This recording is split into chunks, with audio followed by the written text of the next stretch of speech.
வணக்கம். ஓம் தொலைக்காட்சியின் பிரதான செய்தி அறிக்கையோடு இணைந்திருக்கின்றோம். எதிர்வரும் புதன்கிழமை புரட்டாதி மாத பிறப்பு இடம்பெற உள்ளது. எதிர்வரும் 17ஆம் தேதி புதன்கிழமை புரட்டாதி மாத பிறப்பு அன்று மாதங்கள் தோறும் காத்தல் கடவுளாகிய மகாவிஷ்ணுவை வழிபாடு செய்ய வேண்டிய ஏகாதசி விரதம் மகாலய சிரார்த்தம் செய்ய சிறந்த நாள். புரட்டாதி மாத பிறப்பு ஏகாதசி விரதம் தொடர்பாக சர்வதேச இந்து மத குரு பீடாதிபதி சபரிமலை ஸ்ரீ சாஸ்தாபீட குரு முதல்வர் மகாராஜராஜ குரு ஸ்ரீ ஐயப்பதாச சாம்பசிவ ஆச்சாரியார் இவ்வாறு விளக்கம் அளித்தார். ஓம் தொலைக்காட்சி நேயர்கள் அனைவருக்கும் சர்வதேச இந்து மத குருவிடத்தின் இனிய வணக்கங்களும் நல்லாசிகளும். எதிர்வரும் 17ஆம் தேதி புதன்கிழமை அன்று புரட்டாதி மாத பிறப்பு. புரட்டாதி மாதம் முதலாம் நாள் 17/9/2025 புதன்கிழமை. அன்றைய தினம் இந்த புரட்டாதி மாதம் மலர்கின்றது. காத்தல் கடவுளாகிய மகாவிஷ்ணுவை வேண்டி மாதங்கள் தோறும் அனுஷ்டிக்கின்ற திதியை அடிப்படையாக கொண்ட திதி வாரியான விரதமாகிய ஏகாதசி விரத அனுஷ்டானம்.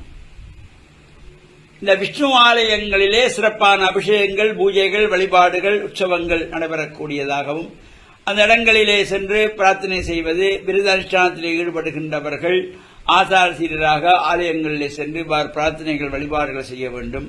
ஆலயங்களுக்கு செல்லுகின்ற பொழுது வெறுங்கையோடு போகக்கூடாது, மலர்கள் பறித்து செல்ல வேண்டும். விஷ்ணுவுக்கு பிரீதியான துளசி எடுத்து செல்லலாம். அதுபோல திருநெற்று பச்சை என்கின்ற அந்த செடிகளை எடுத்துக் கொள்ளலாம். இவ்வாறான வழிபாடுகள் கூடியதாகவும் இந்த ஏகாதசி நாளில் துளசி செடியிலிருந்து துளசியை எடுக்கக்கூடாது. முதல் நாளை எடுத்து வைக்க வேண்டும், அல்லது சூரிய உதயத்துக்கு முன்பதாக எடுக்க வேண்டும். அவ்வாறு சிறப்புகளோடு கூடியதாகவும் இந்த மகாலய பட்சம் நடைபெற்றுக் கொண்டிருக்கிறது. இந்த மகாலய பட்சத்திலே இந்த 15 திதிகளும் நமது குடும்பத்திலே மறைந்த எல்லோருக்குமாக செய்யப்படுவது இந்த மகாலய சிரார்த்தம். ஏனைய வருடாண்ட சிரார்த்தம், வருஷாவசம் செய்கிற சிரார்த்தம் என்பது அது அப்பாவுக்காகவோ அம்மாவுக்காகவோ தாத்தாவுக்காகவோ யாராவது ஒருவரை எண்ணி செய்யப்படுது. ஆனால் இந்த மகாலய சிரார்த்தம் என்பது குடும்பத்திலே மறைந்தவர்கள் எல்லோருக்குமாகவும் நமக்கு வித்தைகளை கற்றுக் கொடுக்கின்ற குருவானவர்களை நினைத்து கூட விரதம் இருந்து தர்ப்பணம் அவர்களுக்காகவும் செய்யலாமாம். உயிர் நண்பனுக்காக கூட தர்ப்பணம் செய்யலாம் என்பது இந்த மகாலய பட்சத்தி விதி. எல்லோருக்குமாகவும் இந்த மகாலய சிரார்த்தம், அதிலே சிறப்பு இந்த ஏகாதசியிலே சிரார்த்தம் செய்கின்ற பொழுது, இந்த வருகின்ற புதன்கிழமை ஏகாதசி திதியிலே இந்த மகாலய சிரார்த்தம் செய்தால் அது இன்னும் ஒரு படி அதற்கு சிறப்பும் கிடைக்கக்கூடியதாக இருக்கும். அன்றைய தினம் மாத பிறப்பு புரட்டாதி மாதம் மலர்கின்றது.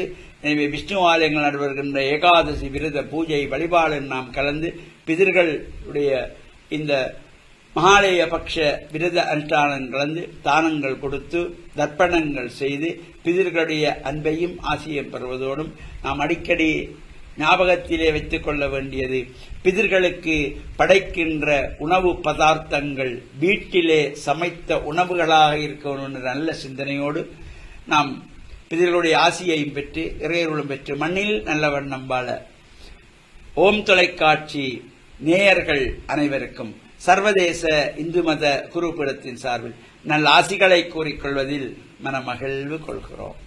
வணக்கம். இத்துடன் இந்த செய்தி அறிக்கை நிறைவடைகின்றது. வணக்கம்.